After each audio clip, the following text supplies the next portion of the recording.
बीच में शंकर और पार्वती के भ्रमण का समय रहता है, मेरे देवाधिदेव महादेव माता पार्वती के भ्रमण का समय। भगवान शंकर पार्वती घूमने को निकली।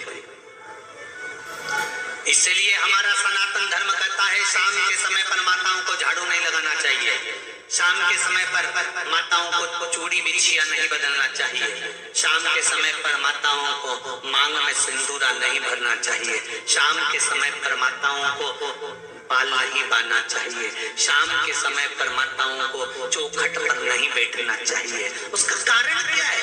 क्योंकि पार्वती जी ने भगवान भोलेनाथ जी से कहा था कि तुम मुझे रोज शाम के समय प्रदोष काल में भ्रमण के लिए लेकर जाते हो, मेरे लिए आज्ञा क्या है? शंकर भगवान ने कहा सुनो पार्वती, मंदिर के अंदर नंदी रहता है, जाने वाला यात्री जब मंदिर में मेरा दर्शन करने आता है तो नंदी के कानों में कहकर जाता है कि शिव जी को मेरे यहाँ लेकर आना। मैं नंदी के अनुसार उनके घर जाता हूँ, मेरा काम है उनका कल्याण करना और तेरा काम है उनके घर की नारी को अखंड सौभाग्यवती का वर प्रदान करना, ये तेरा काम। तब पार्वती माता ने कहा अखंड सौभाग्यवती होने का वर मैं तो दे दूंगी, पर उस समय पर माताएं चूड़ी बदल रही होगी, हाथ से चूड़ी निकाल रही होगी तो मैं वर कैसे दे सकती हूँ? मांग भर रही होगी तो मैं वर कैसे दे सकती हूँ? उस समय पर चूड़ी बिछिया बदला जा रहा होगा तो मैं वर कैसे दे सकती हूँ? उस समय पर झाड़ू लग रही होगी तो मैं लक्ष्मी को वहां कैसे भेज सकती हूँ? आप बताओ। तो शंकर भगवान ने कहा प्रदोष का समय एक ऐसा समय होता है, शाम का समय ऐसा होता है जिस समय पर केवल शंकर और पार्वती की आराधना का समय होता है। हम तो कई लोगों से कहते हैं अगर आपके यहाँ संपदा नहीं आ रही है, बहुत मेहनत कर रहे हो, फल नहीं मिल रहा, कहीं नौकरी, कहीं सर्विस या कहीं व्यापार या व्यवसाय में कहीं तकलीफ आ रही है, हम सबसे कहते हैं शाम का समय पकड़ लो, शंकर जी के मंदिर में दिया लगाना प्रारंभ कर दो। शिव मंदिर में अगर दिया नहीं लगा रहे हो तो बेलपत्री के पेड़ के नीचे दिया लगा। बेलपत्री और शंकर जी के मंदिर में दिया नहीं लगा रहा तो शंकर जी के मंदिर के बाहर चौखट पर दिया लगा।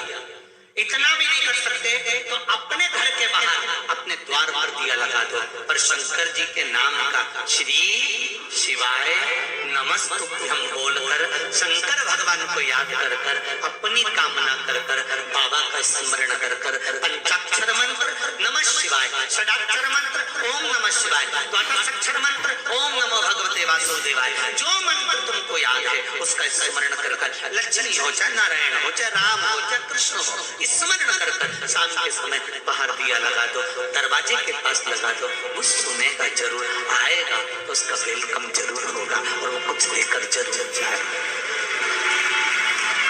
नियम तो बनाओ, उसकी चौखट पर जाकर कहना पड़ा।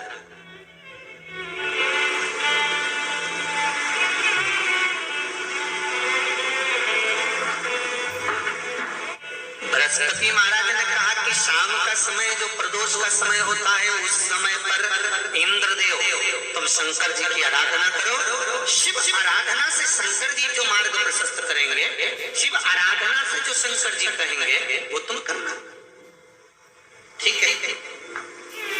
आराधना करी बाबा भोलेनाथ जी।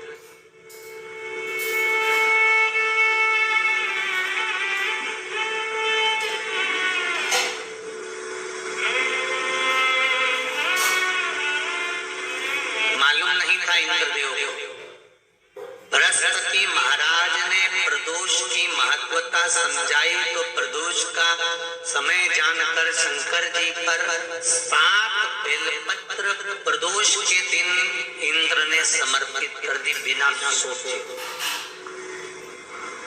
कितनी बेलपत्र? 7।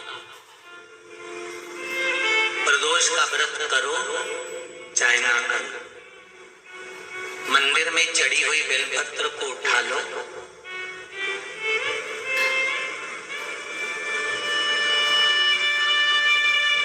बेलपत्र का ब्रह्म कमल बना लो,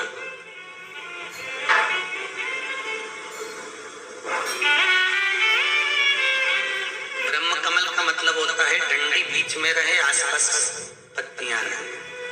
7 पत्ती का ब्रह्म कमल बनाकर, जैसे ये पत्तियां हैं एक जैसी रखी हुई हैं तो इसको फैला लिया, 7 पत्ती को आपस में फैलाकर ब्रह्म प्रदोष का व्रत करें ना करें, जरूरी नहीं है कि वृक्ष से ही पत्ती लेकर आओगे तो ही शंकर जी को चढ़ाओगे। शिव जी पे से चढ़ी हुई उठाकर धोकर ब्रह्म कमल बनाकर बाबा से विनय कर कर, हे प्रभु आज मैं इस काम के लिए जा रहा हूँ, बाबा मेरा यह कार्य है, बोलकर श्री शिवाय नमस्तुभ्यम बोलकर शिवलिंग पर समर्पित कर।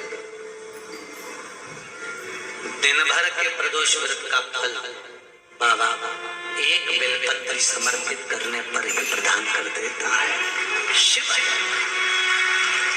प्रदोष व्रत कर रहे हो उससे बढ़कर कोई प्रसन्नता नहीं, पर नहीं कर रहे तो प्रदोष के दिन या